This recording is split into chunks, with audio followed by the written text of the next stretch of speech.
Puis Nicolas est avec nous. Nicolas Plein. Merci d'être avec nous. Merci d'être avec nous, bonsoir. Nicolas Plein, bonsoir. Nicolas, bonjour. Nicolas, vous êtes parapentiste.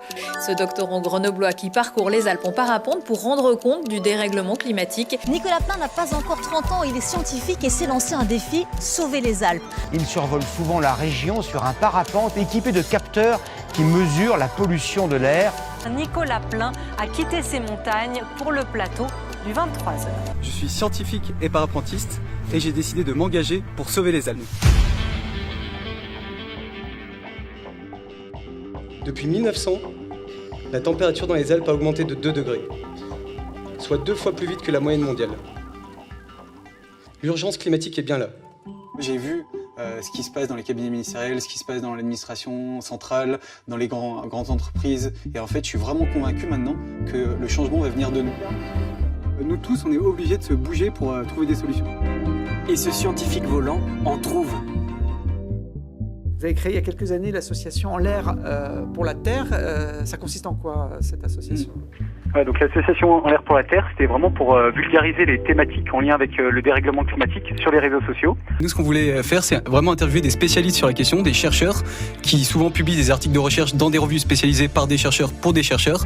Alors du coup, on s'est dit qu'on allait réaliser des interviews courtes, simples et impressionnantes de spécialistes sur ces thématiques.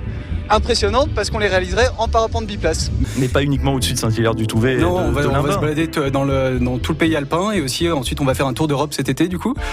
Pour aller à la rencontre des personnes, des communautés, des spécialistes qui travaillent sur ces thématiques ou qui agissent à leur niveau pour justement aller à la pêche aux bonnes idées, un peu on peut dire. Et c'était vraiment très stimulant de voir qu'il y a vraiment ce mouvement de la transition énergétique. Aussi scientifique que parapentiste, Nicolas Plein revient d'un périple pas commun. L'idée c'était de partir de Cannes, à côté de la mer Méditerranée, d'arriver à Salzbourg en Autriche, donc 1000 km sans moyens motorisés. Pour ce faire, il a choisi de se déplacer en parapente principalement, mais aussi en vélo ou en marchant. Avec votre parapente transformée en laboratoire. Ouais, c'est ça. En fait, on a transformé le parapente en un véritable laboratoire volant en ajoutant des capteurs de qualité de l'air. Sur cette sellette et sur la sellette de biplace, j'ai celui-là qui est un petit capteur, qui est un capteur citoyen. Il est bien ce qui donne une bonne tendance. Ensuite, il y a celui-là qui est fait normalement pour mettre sur le toit des voitures. Et en fait, ça nous permet de mesurer différents types de polluants atmosphériques, comme les particules fines, les dioxydes d'azote, les composés organiques volatiles, et on peut avoir une idée de la qualité de l'air dans laquelle on se déplace en parapente. Le 26 juin dernier, on a réussi, en décollant de 2000 mètres d'altitude à côté de Chamonix, de monter au sommet du Mont Blanc, de survoler le Mont Blanc et de poser au Mont Blanc. Et j'ai pu mesurer la qualité de l'air jusqu'à 5600 mètres d'altitude, ce qui n'a jamais été fait par une station fixe de mesure ou un ballon sonde.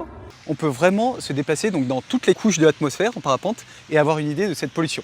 Et donc nous, l'idée, on embarque des capteurs en partenariat avec les scientifiques de l'Université de Grenoble.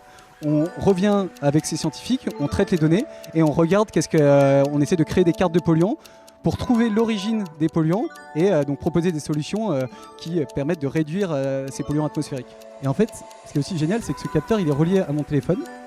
Et là, je peux avoir directement une mesure de la pollution de l'air à l'endroit dans lequel je suis en direct. En fait, ces petits boîtiers, toi, moi, d'autres personnes peuvent les acheter sur Internet et ensuite les utiliser dans leur vie quotidienne pour savoir en temps réel à quel niveau de pollution atmosphérique ils sont soumis. Et c'est ça qui est vraiment très bien avec ces capteurs, c'est que ça redonne du pouvoir aux citoyens. Donc ça, c'est vraiment quelque chose qui peut être très anxiogène avec ces capteurs, de voir qu'on respire un air qui est mauvais, mais en fait c'est quelque chose qui va nous pousser à l'action. Moi ça me pousse à l'action. Je crois qu'il y a d'autres projets dans la même lignée. Oui, tout à fait. Alors là on va essayer de un peu professionnaliser le concept de ce qu'on avait fait avec En l'air pour la Terre en faisant un documentaire, une série de documentaires en fait. Donc le documentaire Il faut sauver les Alpes, c'est un documentaire que je fais avec Heidi Sevestre, qui est glaciologue. Et vraiment des documentaires qui se concentrent sur de l'écologie positive, sur les solutions qui existent, qui sont bonnes pour préserver l'environnement, lutter contre la pollution et lutter contre le dérèglement climatique.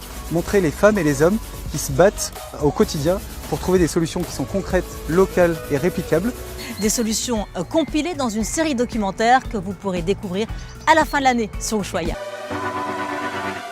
Voilà, et vous allez tourner, vous êtes en plein tournage, hein, vous avez des choses, le premier épisode qui va sortir bientôt, je crois. Hein. Donc le premier épisode sortira début décembre.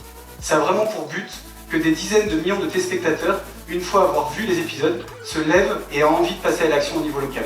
En se disant, bah voilà, moi peu importe ma situation, dans ma vie personnelle, professionnelle ou associative, je vais pouvoir piocher dans ce catalogue de solutions et contribuer à préserver l'environnement. Et ce qu'on montre, c'est que ces solutions, elles sont à la fois bonnes pour l'environnement, bonnes pour l'économie, bonnes pour lutter contre le dérèglement climatique, et souvent, elles sont aussi bonnes pour le porte-monnaie et ramènent du lien social. Un exemple, Nicolas. On a par exemple la remorque des producteurs, où on a 4 producteurs locaux qui sont associés pour qu'à chaque fois, il n'y ait qu'une personne qui aille faire les marchés. Ça permet d'économiser 1000 heures de travail par an pour chaque producteur, d'éviter d'émettre 3 tonnes de CO2 par an, et en plus, ça leur fait un gain de vente. Si on imagine que toutes ces solutions peuvent être réplicables au niveau local et au niveau national, voire dans le monde entier, c'est vraiment quelque chose qui peut faire un effet boule de neige et entraîner toute une mobilisation citoyenne et accélérer cette transition écologique au niveau local, mais ensuite au niveau national et au niveau mondial. Nicolas, dites-moi, la suite de l'aventure, est-ce que vous avez d'autres projets tels que celui-là? On va essayer de construire en rencontrant les personnes sur le terrain. On a vu qu'elles avaient la volonté de faire cette transition écologique au niveau local, mais elles rencontrent souvent des points de blocage. Et ces points de blocage, ils peuvent être levés facilement avec un réseau de compétences qu'on peut mettre en face. Et donc on va mettre en place toute une plateforme où il y aura ces personnes avec ces points de blocage, le réseau de compétences, et ensuite créer des solutions grâce à ça. Dans cette interface, il y a 2 piliers. Le premier pilier, c'est les recettes. C'est comme Marmiton. Quand vous devez faire un brownie chez vous, vous allez prendre la recette sur Marmiton. Et bien là, si vous voulez faire une station d'épuration personnelle, si vous voulez faire un repair café ou une remorque de producteur, si vous êtes un producteur local, vous allez aller sur cette interface et vous allez, de façon très simple, pouvoir répliquer ces solutions. Nous voulons montrer qu'il y a un continuum entre les solutions locales et celles à l'échelle globale. Moi, ce que je veux, c'est que vraiment, au niveau local, les gens retrouvent un optimisme, retrouvent un sentiment de pouvoir changer le monde et de pouvoir accélérer cette transition écologique. C'est pour ça que je me bats. J'y crois vraiment à ça.